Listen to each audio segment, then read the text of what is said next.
Welcome to Let's Talk Global Business, the show in which we look at the economic business trends connecting the world. I'm Sarah Murray, Managing Director International at the Conference Board, the member-led global think tank that delivers trusted insights for what's ahead. Today, we're talking about women in the C-suite, specifically in Asia, as we explore the barriers that still exist, the systems that need to change, and the powerful impact of women who are already leading at the top. Regional data is hard to come by, but national level statistics suggest that despite some bright spots, Asia is still lagging Europe and the US when it comes to female participation at the top of business. To discuss this, I have two special guests joining me today. From India, it's an honour to be joined by Vinita Bali, former CEO of Britannia Industries and now an independent non-executive director. Joining Vinita from Singapore is Dr. Sandhya Karp, leader of the Human Capital Centre in Asia at the Conference Board and co-author of our recently published report on Asia Women in the C-Suite, Women Who Inspire and Elevate. Welcome, Vinita and Sandhya. Thank you. Pleasure to be here. Thank you, Sarah. It's great to be here. Great. So, Sandhya and Vinita, how can women crack the Asian C-suite? Vinita, would you like to go first?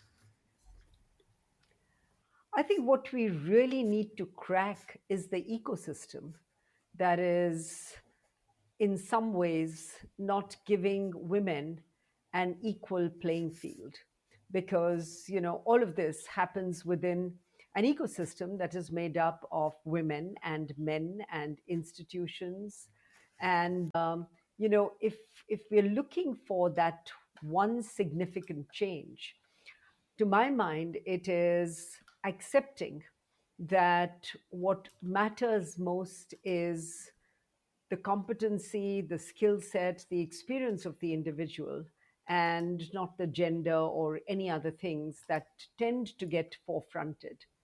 So, what we really need to crack is this ecosystem and hopefully find the Renaissance people within it who have the courage, most importantly, the conviction and the confidence to make the change because they believe that change is what will change the future of business and how we look at opportunities and how we get the best out of people who are on this planet. Sandhya, anything you'd like to add? Yes, I just want to echo what Vinita just shared about the ecosystem. And this came out quite clearly from the interviews that we did with these 10 amazing women. Policies are really important. So, influencing policies that are supportive to women at various stages of their leadership journeys. More important than policies is also driving culture and mindset shifts within the organizations to enable these women to actually thrive, and beyond policies to provide real support for the day to day challenges that they encounter. And finally, just making sure that we provide them with some opportunities and create experiences within which that enable them to grow within the organization. I also think the women themselves have a role to play. First of all, seeking clarity on what leadership really means. And one of our recent research projects suggests that women are really quite unclear about what is expected of them at the leadership level. So seeking that clarity, articulating their challenges honestly and openly with their managers. This is a huge issue in Asia where psychological safety is not as high as it is in the Western cultures. And finally, building their own confidence to step up and to lead authentically and create their own blueprints and not really feeling that they have to fall into a certain mold. So I think it's really a combination of the ecosystem, the organization, playing a role in enabling these women to thrive, and also the women themselves, as Vinita mentioned, having that courage to step up and embrace these challenges. Indeed. Vinita, could we start with your personal story? Could you walk us through your path to executive leadership? I'm not sure whether it was a path that I created or a path that got created for me, but I'm one of those individuals who sort of goes with the flow. So I had absolutely no desire to be part of the corporate world. I actually wanted to join the Foreign Service of India because I thought that would be a good way to travel and to see the world. And, as things happen, after my undergrad degree in economics, I chose to do an MBA because, in any case, I needed a master's degree to appear for the entrance exam for the Foreign Service and the Indian Administrative Service. And what happens in business schools is that before you've completed your final year, companies come to the campus and recruitment happens. So, like everybody else, I went for the interviews, and lo and behold, I got a job. And so it was like, okay, so now I have this job, so let me take this. And so the desire to pursue my sort of career or my path in the foreign service then just you know changed course, and I joined the corporate world.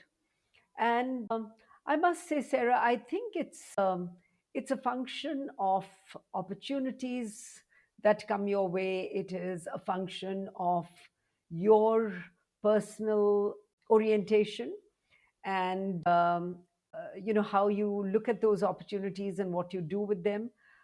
I believe I was lucky enough to, my first job was in a company called Voltas in their pharmaceutical and consumer products division. And there was a new product cell, which was an idea, I think, far ahead of its time, where the core idea was to take products made by entrepreneurs who don't really have access to market and do the branding and marketing of those products. And for anybody who's from India, they would recognize this brand. It was called Rasna soft drink concentrate, that was launched, that did extremely well. I got an opportunity to join Cadbury's, and I joined Cadbury in India, and then with Cadbury's got an opportunity to work in the UK. I went off to Nigeria. I got an opportunity to work in South Africa with Cadbury's. And that led to an opportunity with the Coca Cola Company that in 1994 was actually recruiting a whole host of marketing people from around the world, actually. And I was one of those few who got selected. I was based in Johannesburg with Cadbury at that time. And Coke made me an offer to be the global marketing director for brand Coke. And for a marketing person, nothing could be more delightful. Brand Coke at that time was and had been for a few years the most valuable brand in the world, as ranked by Interbrand and so on. So I said, I can't possibly go wrong with this. And it satisfied my sense of travel and adventure.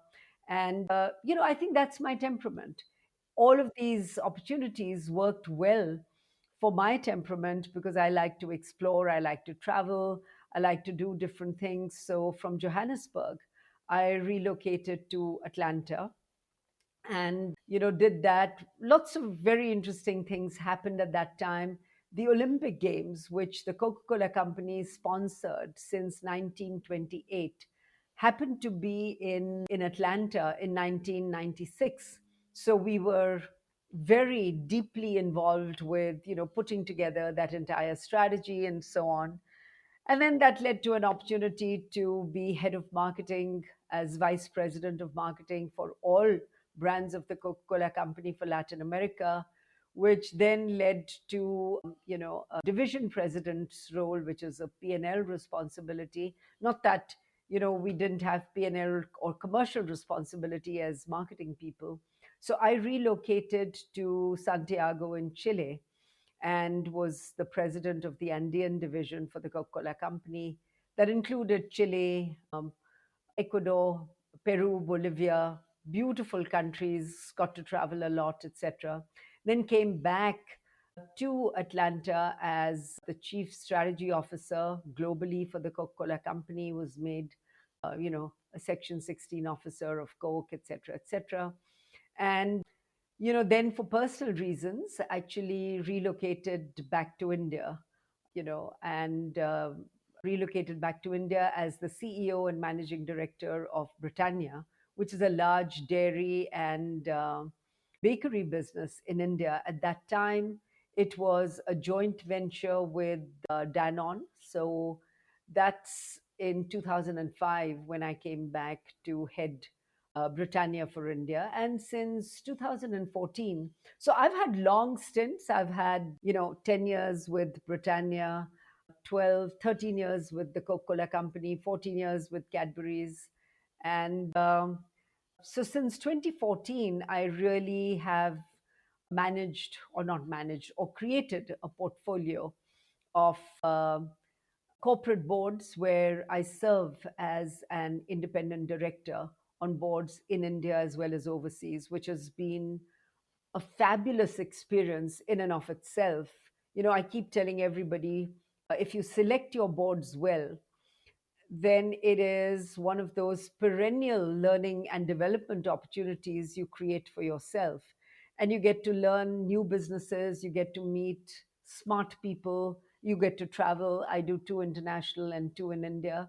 And apart from that, I've spent time in the field of nutrition, which I got very interested in during my executive journey, and was fortunate enough to chair the Global Alliance for Improved Nutrition, which is a Swiss foundation based in Geneva that works in the areas of nutrition. I chaired the National Committee of Nutrition for the CII.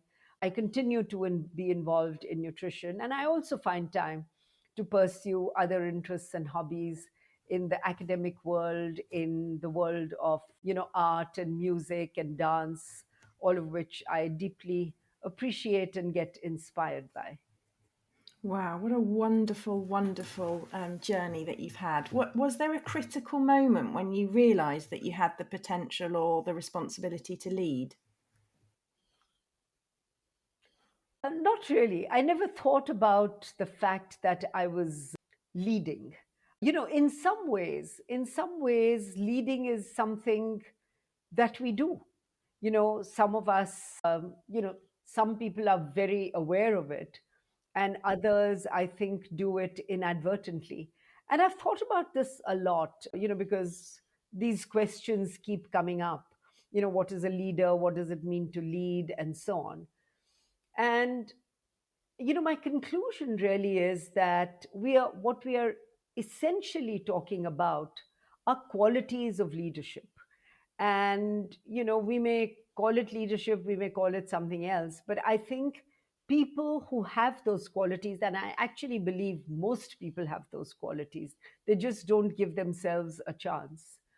um, and those qualities are qualities of taking ownership, those qualities are taking accountability, being responsible, in many ways, having the discipline to work hard, to find the right answers, to be collaborative, to carry people with you. I think those are the qualities of leadership. To be authentic, your character is very much a part of your leadership quality, your professional ethics, how you deal with situations.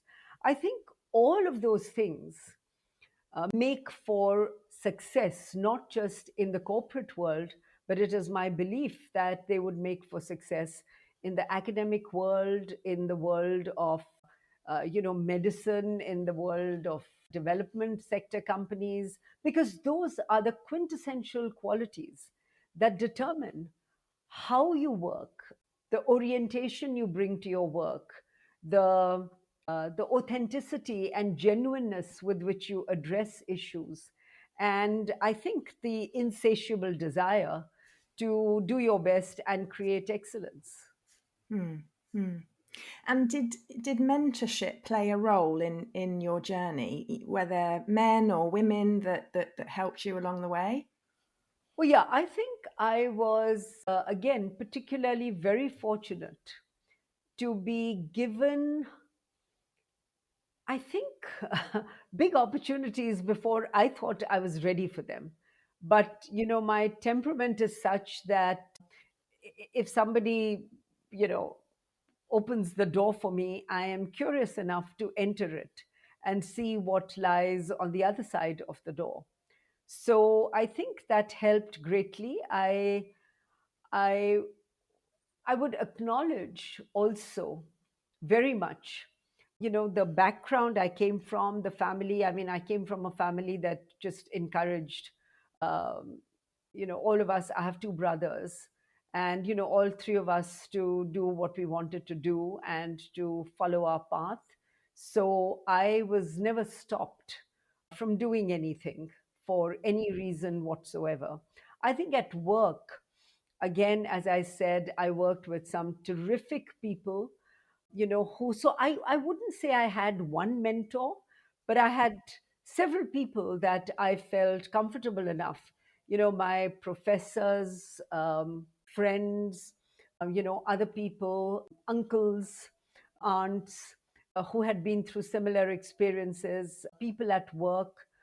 And as I said, whether it was Volta's or Cadbury or Coke, I do believe I was lucky enough to be part of an environment where, I was given opportunities, as I said, before I thought I was ready for them, and supported uh, in very meaningful ways. And that's my experience, that's my conditioning, and that is why I believe that if we create that environment, most people would really,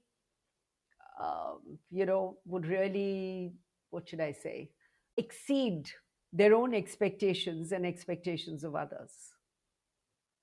But that theme of psychological safety, how important that is, so that you can stretch into those opportunities and really thrive.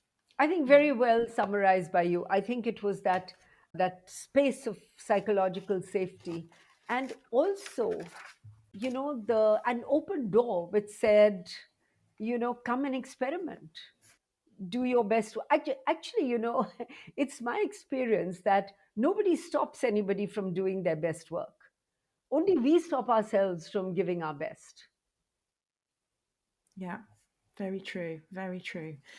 Sandhya, tell us a little bit, will you, about the recent report and some of the findings that came out of that. You interviewed an amazing selection of senior women from across Asia, in addition to Vinita. What were the common threads between them?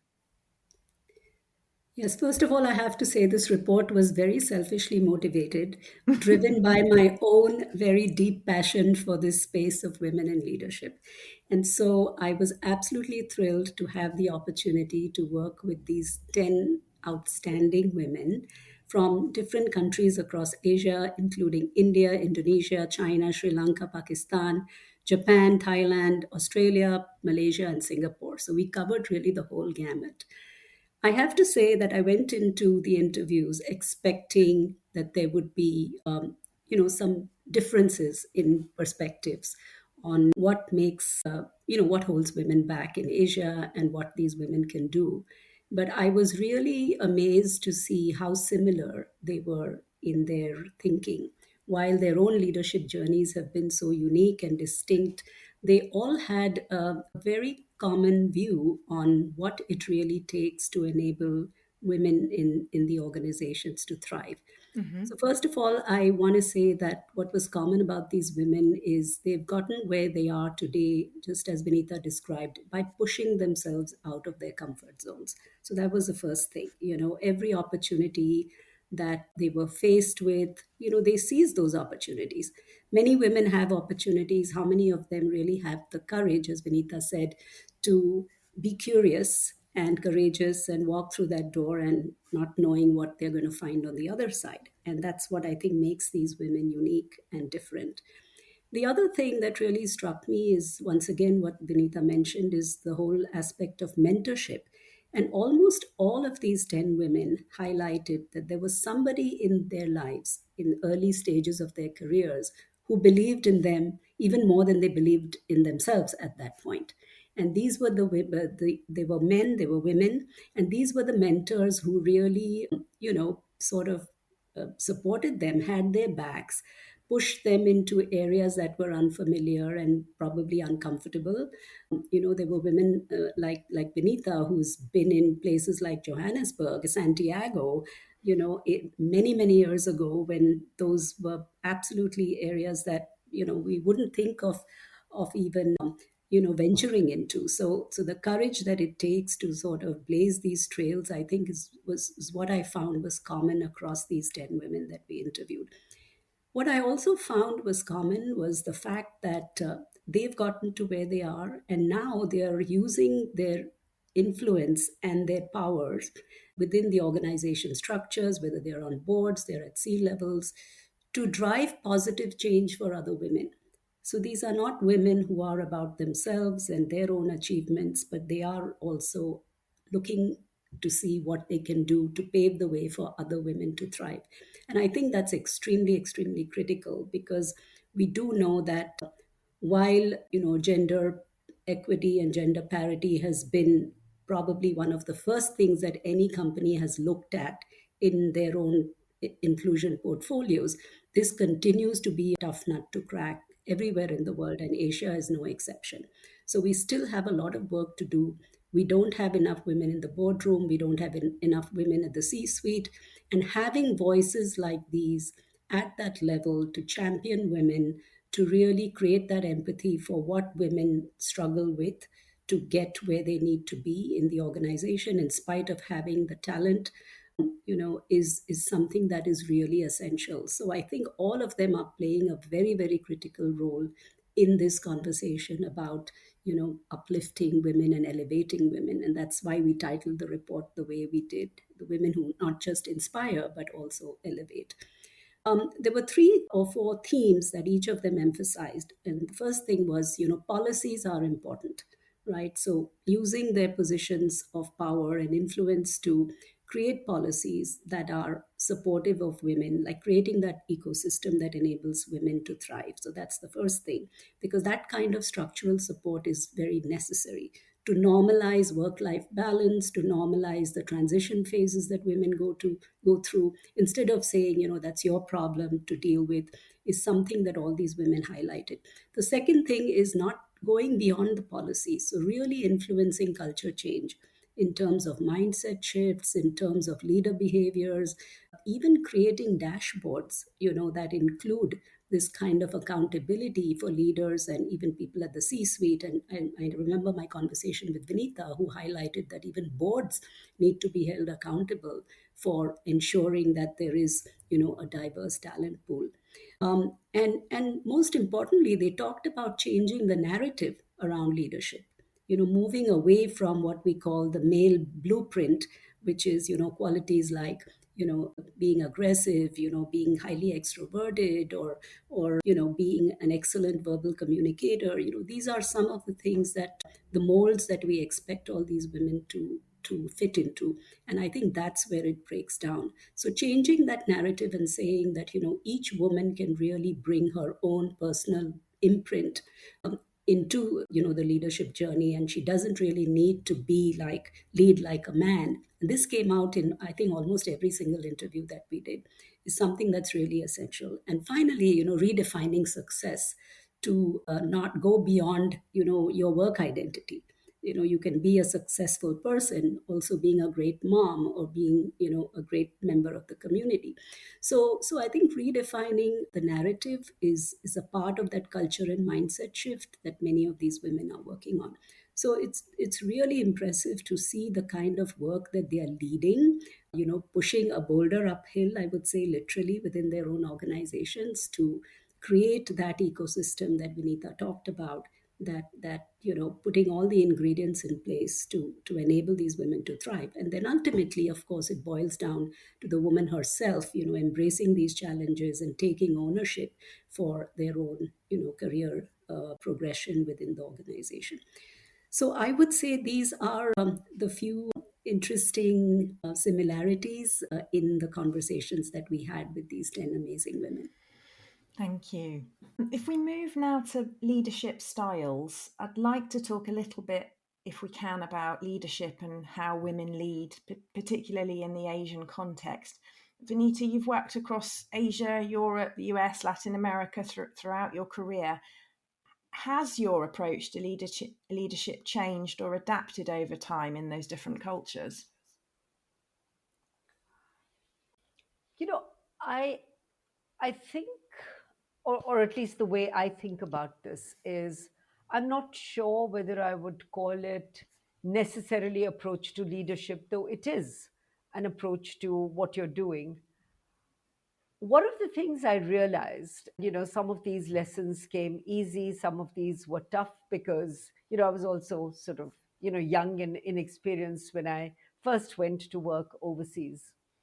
And what I realized is that the most important thing to be effective is to be able to understand context, because the entire drama of relationships and interactions happens within a context. So we were talking a little bit earlier, and Sandhya alluded to this as well, that somehow we all grow up being told that this is fine but that is not, and this is fine for you but that is not fine for you, and so on. So there's a huge conditioning that drives our behavior, whether advertently or inadvertently. And we all sort of grow up with certain mental models, with certain stereotypes, with certain beliefs that are really not founded on fact, but we believe them because that's what we were told. Mhm. So I think it is adaptive skills is what I think is very critical for effective leadership. And those adaptive skills range all the way from, what kind of listener am I? Where do I interject? Do I start a Monday morning conversation with, Sam, tell me what the sales numbers were?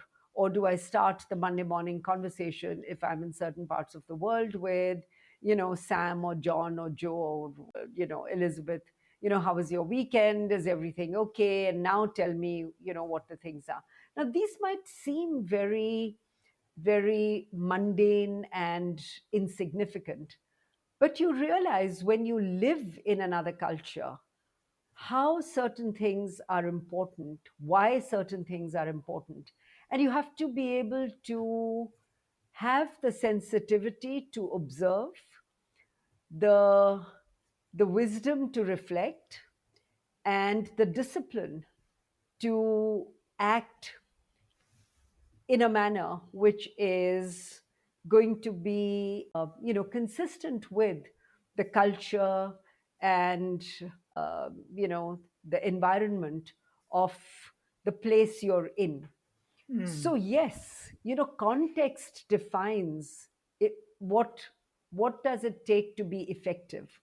But I include that in what I would call adaptive skills, which are very important to be an effective leader.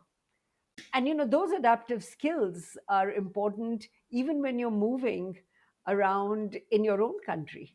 I Mm. mean, the culture of Delhi, where I grew up, is very different to the culture of Bangalore, which is where I now live, or the culture of Bombay, where I spent many years as a student and also working for Cadbury, and before that Voltas.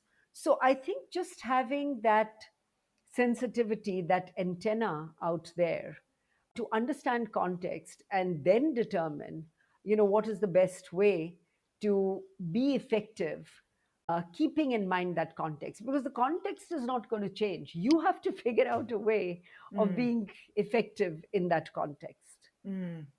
Really interesting. Would you say, Vinita, that there are differences in how women and men handle tough decisions in your experience? Again, again, this is a question that comes up very often. I think it's an easy, sometimes, if I want to be slightly tongue in cheek, I think it's an easy way of looking at differences. But actually, I think it is inherently the kind of person you are. Because when you say men and women, we are by definition treating them as all men are every man is equal to another man and every woman is equal to another woman, whereas in reality nothing could be further from the truth. I could show you two women who are very unlike each other, and a man and a woman who are very like each other, and the other way around. So I think what we are really seeing is that there are certain qualities which determine the kind of people we are. There are people who are impatient, there are people who are assertive, there are people who are aggressive, there are introverts, there are extroverts. The behavioral scientists will do all kinds of psychographic tests on you and tell you, the kind of person you are. And frankly, if you remove the name from those psychographic tests, I can bet you that by looking at the scores, I don't think it is so easy to identify, whether that individual is, a man or a woman, or, what gender, etc.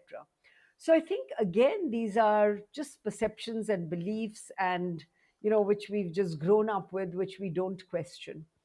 I do think there are certain behaviors that are positive leadership behaviors: the ability to inspire a team, the ability to collaborate, the ability to be a good listener, the ability to discern when you should make a point of view and when you should keep quiet. As somebody said, open your mouth only when your words will have more meaning than your silence.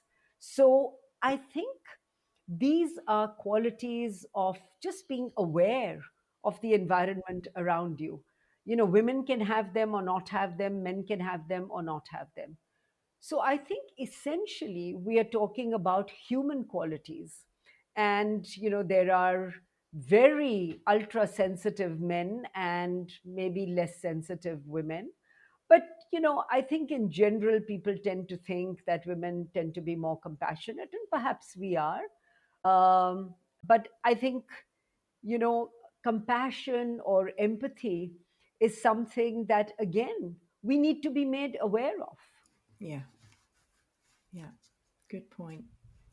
Sandhya, from the research and from the interviews, is there one myth about women in leadership that you'd like to break? Yes, and it's something that I referred to earlier, which is the male blueprint. And this came up in all the interviews that we conducted. We also did a subsequent study on mid career women and what they felt was holding them back. And that report is will be published shortly. So we got a view from both, altitudes, if I might call it that.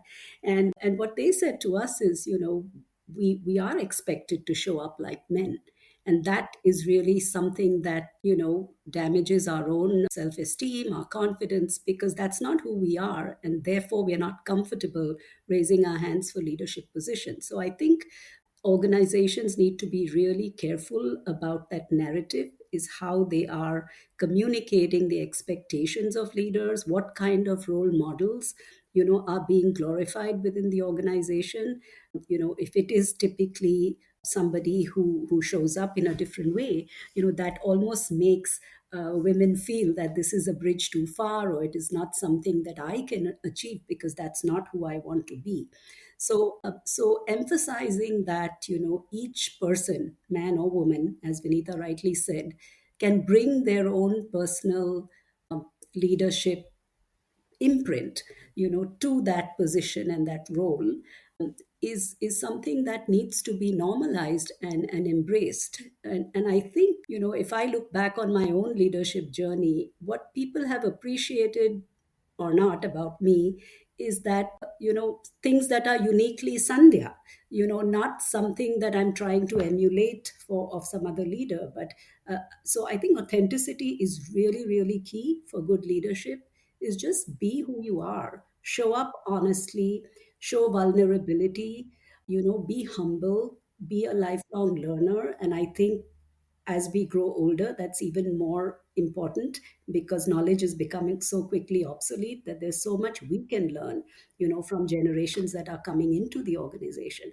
So I think being open minded, showing up honestly with integrity, is something I have found in my own leadership journey people appreciate more than, a particular sort of stereotype of what a leader looks like. So that uniqueness that each individual has, and all of us are so different that I think that's really important to emphasize, that there is room for stylistic differences.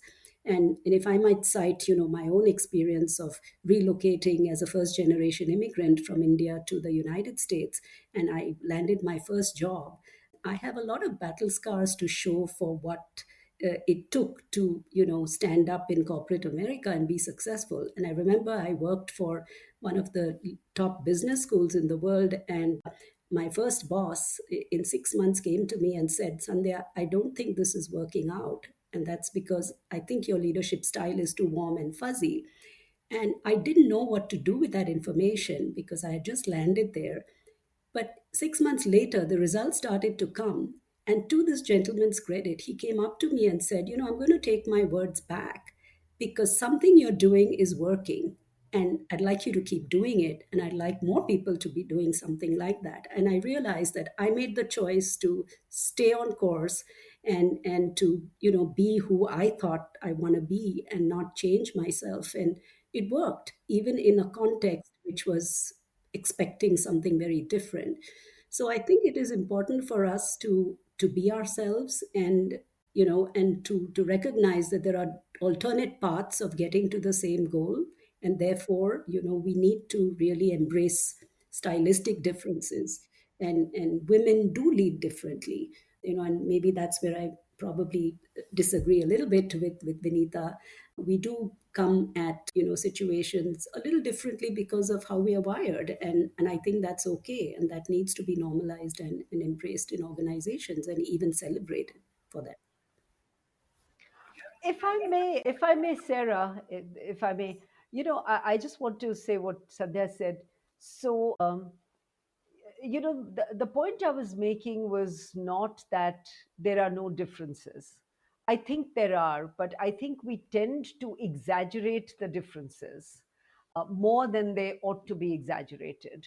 Because, any two people, there will be differences between two people irrespective of gender. But somehow in the business world, or actually even elsewhere, we tend to typecast and stereotype and pull aside. And I think that's where we also need to be more, everybody needs to be more mindful of the binaries we are creating, which are actually far more nuanced than just this or that. It's a scale along each of those attributes. Absolutely agree, Vinita. It's all in Yeah, shades of gray, right? There's no black and exactly. white. Yeah, yeah. I think it's just, where you are Yes, on a set of attributes. yes. Again, I think the theme that I'm really picking up from this conversation is be grounded in who you are, and be confident to express yourself, show up, show the strengths that you bring with courage, with the conviction, because there isn't one way. There's so much diversity within organizations, and there's so much diversity within leaders, regardless of gender. So it isn't about putting people in boxes. It's just about feeling safe to express the wonder and the strength that you bring as a leader. That's the most important. We're going to take a short break. When we come back, we'll continue this discussion on women in the C-suite. Please note that you can access the report on women who inspire and elevate on our website. Hello and welcome back to this conversation with Vinita Bali and Dr. Sandhya Karp. We've been talking about the journey to the C-suite and leadership styles. I want to turn the discussion to cultural change in the workplace. So, where's the conversation in your respective markets or boards, on female inclusion on the boards and on the C-suite? Vinita? It's actually a very active conversation, in the sense that, talking about, again, the business world. I think there is definitely a realization that there is a lot to be gained by actually reflecting distribution in the real world with distribution of executives in the organization. And I think Most companies are talking about it. Some companies are doing more than others by way of action to make it happen. And I think wherever it has, I think the results have been largely positive. I have at least not come across anything which says you increase gender diversity and it actually doesn't work. That's a no-no. It's always been that you increase diversity. I would like to point out one more thing. I think gender diversity also in some ways becomes a shorthand for other types of diversity, because when we're talking about diversity, I think we're talking about diversity of experience, diversity of perception, diversity of cognition, diversity of thinking. So it is not, gender is just the easiest way, it's the most common way to define diversity. But you know whether how I think is influenced by the experiences I've had. I can tell you that if I hadn't lived in 6 countries on 5 continents, my perspective that I hold now would not have been what it is today, because I've been shaped by that experience. I've been molded by that experience. I have thought about that experience. So I think what it does is, in many ways, it eases the whole concept of, on the one hand, we are talking about globalized world. On the other hand, we are talking about geopolitical situations that are getting more complex.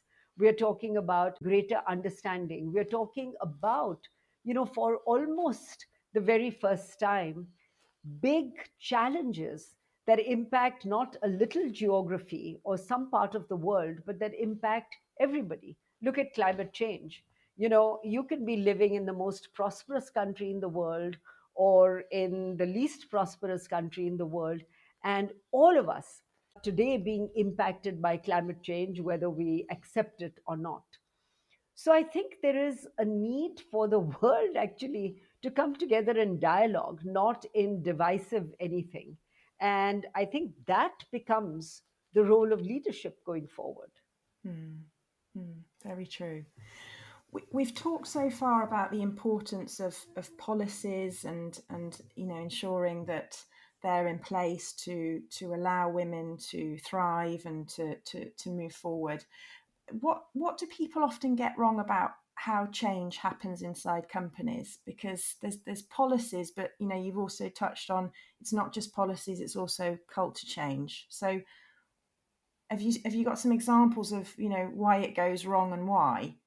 Vinita, do you want to take that? Yeah.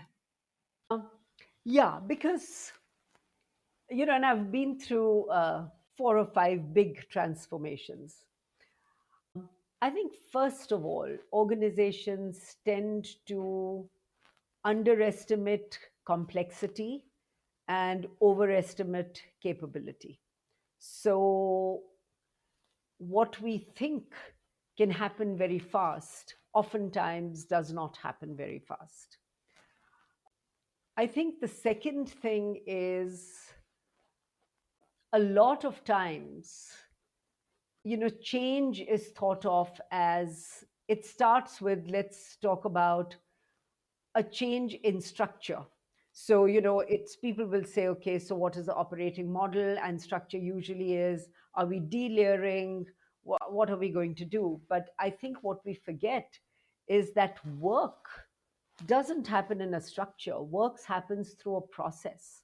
So, unless you define the new processes that have to come in place with a new structure, you end up leaving people really confused as to what is happening. I think the third reason why change is often times stymied is that people don't understand why we're changing. So, communication becomes a very significant and a very, very important part of change. I think once people understand what it is that we are trying to do, and equally importantly, why we are trying to do it, then you can get people to follow what is happening. But if it is really a question of, we are making this change there and we are collapsing the geographies and we are bringing it into a bigger geography. So this layer goes out, and so will report to whom. That is like, but tell me more. Why are we doing this? So I think we have to respect the intelligence of people who are working in companies, irrespective of what their level is. We have to respect that they need to understand why this change is important. It could be competitive circumstances, it could be market circumstances, it could be anything.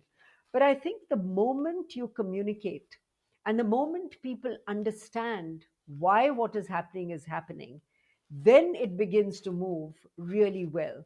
I think in the absence of that, I think the difficulty is, as I said, you overestimate your own capacity and capability and underestimate the complexity. You don't communicate enough, you don't carry people with you, you don't address how work gets done, you address the optics of structure and so on. And I think the other thing that you underestimate is speed. This is one of those things where the Japanese, as they say, you go slow initially to go fast later. I think most often what happens is you go fast initially and then it becomes very confused later. So I think paying attention to the detail of what we are changing and why we are changing it becomes very important. Thank you. Sandhya, I just want to ask you about whose voices, still aren't being heard in Asia, and why. You talked earlier about psychological safety not being as strong in Asia. Is that one of the reasons, or is there something else of what's going on in the region? Yeah, I would say, lack of psychological safety is a huge issue. Hierarchical cultures that prevail in many Asian countries is an issue. And people who are relatively lower in the power structure don't feel empowered to, talk openly about challenges that they're facing, or, even expressing their ideas, which may be great ones. So this, really causes people at that level to feel disenfranchised. So I think extending that analogy to women, women, because I think this whole aspect of work life balance, people sort of wanting that is not yet normalized. Those kind of conversations are not normalized yet. I observe across the region, women are hesitant and don't feel psychologically safe to ask for what they need. And oftentimes, the manager is not even aware that they are, experiencing these difficulties. And that is what really contributes to what we call the leaky pipeline, which is women, especially at the mid career levels, exiting the organization. The other thing we find in Asia is a stigma around career breaks, which is very, very real.